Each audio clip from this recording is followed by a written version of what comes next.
ሁሉ ባንቺ ሆነ ያልኩት ከራሴ ታሪክ ጋር ነው። በቃ እመቤቴ ማርያምን ስም ማጸናት ያደረገችልኝ ነገር ስላለ ሁሉ ባንቺ ሆነ።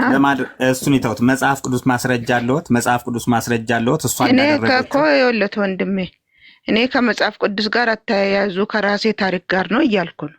እኛ ከመጽሐፍ ቅዱስ ጋር ነው። መጽሐፍ ቅዱስ ከሌለ መጽሐፍ ቅዱስ ውስጥ ከሌለ የእርስዎትን ሀሳብ እኮ የሃይማኖት ትምህርት አይሆንም። የሃይማኖት ትምህርት የሚሆነው የእግዚአብሔር ቃል። አሁን የሃይማኖት ላስተምርበት ሳይሆን የራሴ ታሪክ ነው እያልኩ ነው። በቃ መብራለን ያረጋችው ስላለ እኔ በምን ያረጋግጣል? እርስዎት እንዳደረገች ድንግል ማርያም በምን ያረጋግጣል? በየትኛው የእግዚአብሔር ቃል አረጋገጡ?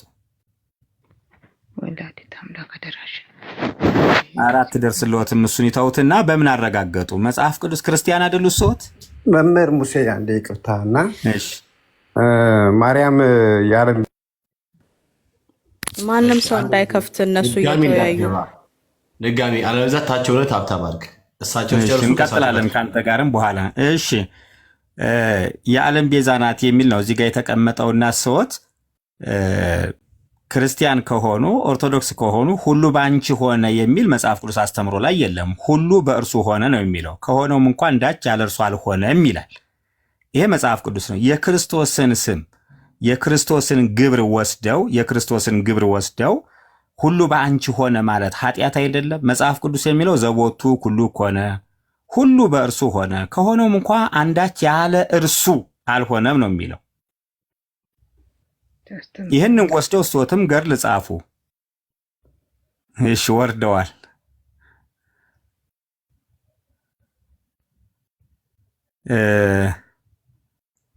ሁሉ ባንቺ ሆነ የሚሉት እናት ወርደዋል። መጽሐፍ ቅዱሳዊ አይደለም። ሁሉ ባንቺ ሆነ ይሄ ነው እንግዲህ ሰው ሁሉ የየራሱን ገድል ለኔ ተደርጎልኛልና ለኔ ሆኖልኛልና እያለ ነው ሰው ሁሉ ይህ መጽሐፍ ቅዱሳዊ አስተምህሮውን ለራሱ የጻፈው እና በህልሙም ጠይም ሴት ያየ ሁሉ ማርያም ታየችኝ፣ ጥሩ ሴት ያየ ሁሉ ማርያም ታየችኝ እያለ ነው ሲጽፍ የኖረው። በእኛ ቤተክርስቲያን ትልቁ ችግር ይሄ ነው እና ይህኒ ሴትዮ አሁን እንዳያቸዋቸው መጽሐፍ ቅዱስ ላይ የላቸውም። ድንግል ማርያም ድረሽልኝ፣ ወላዲተ አምላክ ድረሽልኝ አሉ።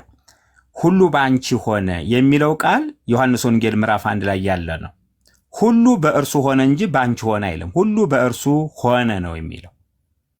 እንግዲህ እንዲህ አይነት ሰዎች ናቸው ክርስቲያኑ። ከመጽሐፍ ቅዱስ አስተምሮ ላይ ምንም የላቸውም፣ ግን ሊከራከሩ ደግሞ ይፈልጋሉ፣ ሊወያዩ ይፈልጋሉ። ጥሩ ነው ለመወያየት፣ ግን መጽሐፍ ቅዱስን በዚሁ አጋጣሚ አንብቡ።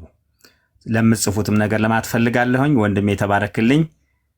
ለሌላ ሰው ከሰጣችሁ ቀጥላለሁ።